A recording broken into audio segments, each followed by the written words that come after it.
ఈ రోజే డౌన్లోడ్ చేయండి. మీ ఫేవరెట్ షోస్ చూడండి. ఆ మాయ అందరితో సంక్రాంతిని జరుపుకోవడానికి వచ్చిందంటే ఏదో మర్మం ఉండుంటుందని అర్థం.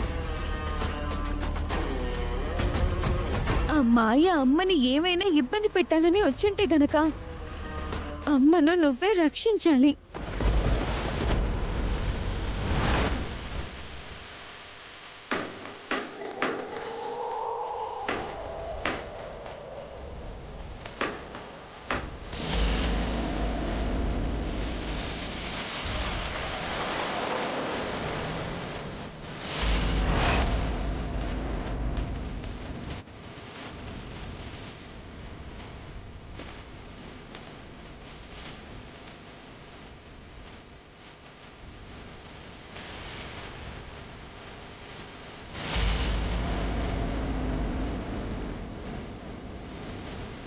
ఇక్కడ డూప్లికేట్ అవని ఉంది.